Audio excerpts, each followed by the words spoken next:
Hello everyone, I am EvoWorld, penguins. These are perhaps the most atypical birds on Earth. They are completely flightless, instead waddling along the edges of Antarctica with an almost defiant gait. Yet, once they enter the water, they expertly propel themselves with their unassuming little wings, gracefully navigating the depths. Behind this atypical bird lies a bizarre and winding evolutionary path. You might not believe it, but the ancestors of penguins could not only fly, but likely flew exceptionally well.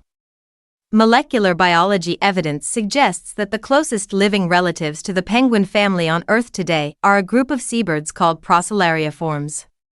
This order includes not only albatrosses, Gorky's beloved stormy petrels, but also the largest and most proficient long-distance flyers. The albatrosses themselves, known for flying thousands of kilometers without a second thought, the ancestors of penguins, over 70 million years ago, were likely just such a group of pelagic birds, constantly roaming the four seas. They probably spent almost their entire lives soaring over the vast southern oceans, landing on the water to rest when tired. To find sustenance in the endless ocean, they evolved the ability to drink seawater directly. When hungry, they would hold their breath and dive to hunt the scarce marine life of the open ocean. However, all these features, honed for limitless flight, led penguins down an evolutionary path that seemingly defied their aerial heritage. This is because the penguin ancestors found a land they simply didn't want to leave, New Zealand. No one knows why they chose this place, but this decision forever swept the fate of the penguin family into the chaotic tides of history. 66 million years ago, an asteroid violently struck Earth, instantly obliterating life. Yet, the ancestors of penguins inexplicably became one of the few winners of this catastrophe. New Zealand, being isolated far out at sea, was relatively less affected. At that time, penguin ancestors were also small seabirds, weighing about 1 kilogram. They managed to survive by feeding on the small fish that remained around the islands. Soon, they noticed that some of the really big creatures were gone. The mosasaurs and large sharks that once dominated the Mesozoic oceans had not been seen for a very long time. The throne of the sea was vacant. Somehow, the seemingly ordinary penguin ancestors felt, "I can do this too." This led to Waimanu, living over 60 million years ago in New Zealand. It is currently the oldest known member of the penguin family. Although it looked more bird-like than today's penguins, its short wings clearly made flight impossible. Evidence suggests it was a bird that had abandoned flight in favor of diving. To reduce drag while moving underwater, their bodies became longer. However, this long body made them unstable like a seesaw when standing on land. So, they gradually began to stand more upright, adopting a posture similar to bipedalism. In fact, any bird good at diving tends to have this inclination. For example, among common birds we see, the highly aquatic loons stand more upright than ducks, which are not as proficient divers.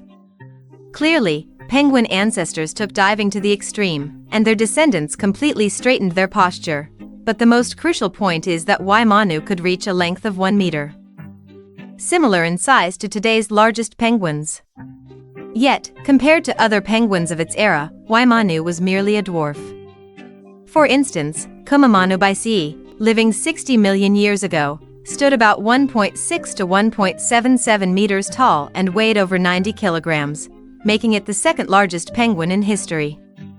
And Anthropornis nordenskjoeldi, which lived over 55 million years ago, also reached a length of 1.6 meters and weighed 70 to 80 kilograms. Each of them was a formidable presence in the waters around New Zealand. As the saying goes, the larger the body, the greater the endurance. Over 55 million years ago, Anthropornis nordenskjoeldi, along with its close relative named Palaeodiptes antarcticus, ventured into the open ocean. Their ancestors' abilities to drink seawater and hold their breath for extended periods, evolved for long-distance flight, now perfectly equipped them for long voyages across the sea. They followed the ocean currents, relentlessly heading east, until they finally hit a southern wall. At that time, South America and Antarctica had not yet fully separated, a slender land bridge still connected the two continents. But this sliver of land was an insurmountable barrier for the penguins. So, these Paleodypts antarcticus settled there. Today, remnants of their past presence still exist on this continent known as Antarctica. We have unearthed the fossils of these first penguins to reach Antarctica in this very region. However, as they gazed upon that desolate land, they likely couldn't have imagined the profound connection their descendants would have with this continent. After all, according to their script, penguins were perhaps meant to become the new generation of marine predators, just like countless ancient marine reptiles. However, an unexpected event occurred, the Paleocene thermal maximum, PETM. Approximately 55.5 million years ago, Earth's temperature suddenly skyrocketed. The desolation left by the mass extinction was swept away. Wherever the heat wave reached, even Antarctica quickly became covered in rainforests, yet, penguins mysteriously became one of the few losers in this sudden shift. This global warming happened so rapidly that it caused drastic changes in ocean currents. Through a bizarre coincidence, the fish populations in the South Pacific almost entirely vanished. As a result, the first Paleodypts antarcticus that had reached Antarctica were completely wiped out. But it didn't stop there. Back in the penguin stronghold of New Zealand, the situation was also dire. At that time, New Zealand was much closer to Antarctica than it is today, so the fates of the two landmasses were intertwined. In an instant, the giant penguins of Antarctica were completely annihilated, and for millions of years, penguins almost disappeared from the fossil record. Fortunately, the genetic diversity accumulated by penguin ancestors in New Zealand over 10 million years allowed the penguin family to survive. Perhaps smaller, luckier lineages, similar to Waimanu, managed to cling on, however, just when it seemed they were destined to remain isolated in New Zealand forever. A small event suddenly changed everything. In the distant east, due to continental drift, the connection between South America and Antarctica finally broke apart. That impassable barrier, which had once stopped the eastward migration of the Paleodypts antarcticus, collapsed, forming the precursor of today's Drake Passage. This opening connected the South Pacific and South Atlantic Oceans. Once these two oceans were connected, under the relentless sweep of the westerlies in the southern hemisphere, water from the South Pacific continuously poured into the Atlantic. In a chain reaction, the ocean currents near New Zealand also strengthened. The roar of the ocean seemed to call the penguins, inviting them to embark once again towards the distant east. Over 10 million years after the extinction of the Paleodypts antarcticus, a new wave of penguins once again surged along this ancient route. Soon, they migrated again to Antarctica and South America. By this time, Antarctica was no longer the harsh land their ancestors had witnessed. In the warm Eocene, the entire Antarctic continent was covered in lush rainforests. Large numbers of animals from South America, such as marsupials, South American ungulates, xenarthrans, and litopterns, had come to settle there. They, along with the early penguins, formed the fantastic Eocene Antarctic fauna. Consequently, in Antarctica, many penguins once again evolved gigantic body sizes to ensure they could traverse the seas between New Zealand, Antarctica, and South America. Among these was the largest penguin in history, Paleodypts kleckowski, reaching up to 2 meters tall and weighing over 110 kilograms. Their ancestors' dream of becoming a dominant marine predator seemed on the verge of becoming reality here. However, good times eventually come to an end. Approximately 37 million years ago, the warm Eocene climate abruptly concluded. Global temperatures plummeted, and as for Antarctica, one can only say it had it rough. The churning ice sheets, absent from the world for tens of millions of years, surged forth from Antarctica.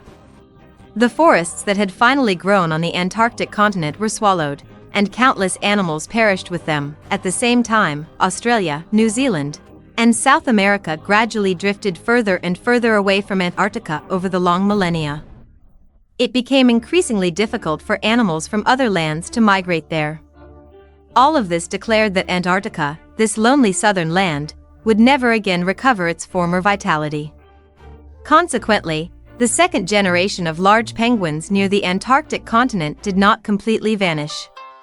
While they were indeed severely impacted, at least a small group of penguins unexpectedly became one of the few winners in this catastrophe. As Australia and South America gradually moved away from Antarctica, the ocean expanse between 35 and 65 degrees south latitudes slowly became emptier. As I mentioned before, this latitude band is called the westerlies, characterized by persistent westerly winds throughout the year. The ocean currents within this region are also driven by these eternal westerlies, forming powerful west-to-east currents. Both the initial Paleodypts Antarcticus and the later giant penguins, in their eastward voyages from New Zealand, essentially rode these currents. Now that the continents had shifted, their obstruction to the ocean currents naturally disappeared. As a result, the waters encircling Antarctica were no longer constrained. Driven by the westerlies, they continuously accelerated around the globe to an extreme, forming an incredibly powerful circumpolar current. This current still exists today, known as the Antarctic Circumpolar Current or West Wind Drift. Over 30 million years ago, penguins naturally leveraged this prevailing wind, once again moving eastward. Around 37 million years ago, penguins reached Australia. By approximately 15 million years ago, they had expanded to South Africa. From then on, their geographic distribution largely resembled that of penguins today. This long journey naturally gave rise to a third generation of giant penguins. For instance, the Kairuku penguins, living between 23 and 28 million years ago near New Zealand, stood 1.3 meters tall and weighed almost 60 kilograms. While they might have shrunk a bit compared to their massive predecessors, they were still imposing enough to dwarf their modern-day descendants. More importantly, their bodies had become truly optimized for rapid underwater locomotion. It's fair to say that after over 20 million years of refinement, penguins had finally acquired a touch of Sea King elegance. But just a touch. Actually, starting over 40 million years ago, penguins began to notice some colossal and peculiar figures occasionally appearing near them. What they didn't know was that on the other side of the planet, the relatives of these creatures had already unified the oceans, effectively crushing any thought of other northern hemisphere animals venturing into the sea. These were the cetaceans, or whales. The rise of cetaceans roughly coincided with that of penguins. However, cetaceans, originating in the Indo-Pakistani region, initially operated mainly in warm waters. Thus, for a long time, they occupied different thermal niches, never directly clashing with penguins. However, starting over 30 million years ago, cetaceans dramatically increased in size. They were finally able to invade high-latitude regions en masse. Around the same time, due to global cooling, another group of marine mammals, originally living in the cold waters of the northern hemisphere, also seized the opportunity to cross the equator and move south. These were the pinnipeds, represented by various seals. The outcome once these two groups reached the Antarctic waters was inevitable. Penguins were utterly outcompeted in every sense. Around 20 million years ago, all giant penguins were wiped out. The remaining penguins either retreated to the most extreme, frigid regions of the Antarctic continent or drastically reduced their body size, becoming mere prey under the dominion of these new marine behemoths. Fortunately, fate did not abandon the penguins. Around 10 million years ago, as Australia drifted northward, almost entirely moving away from the 35 to 65 degrees south latitude band, the west wind drift reached its peak. Coinciding with this, global temperatures began to drop, leading to the Quaternary glaciation in the last few 100,000 years. Cold seawater can dissolve more oxygen. And since Antarctica became icebound, the depths of the surrounding waters had, over tens of millions of years, evolved to be highly adapted to cold climates. Consequently, the seas around Antarctica unexpectedly became teeming with life. Under these favorable conditions, the penguins, having greatly reduced in size, saw their species diversity reach an all-time high. More crucially, when Homo sapiens emerged from Africa tens of thousands of years ago, Antarctica, this isolated, far southern margin, became the best refuge on Earth. Thus, penguins became one of the few, if not the only, land-dwelling bird groups whose entire lineage was almost completely preserved globally.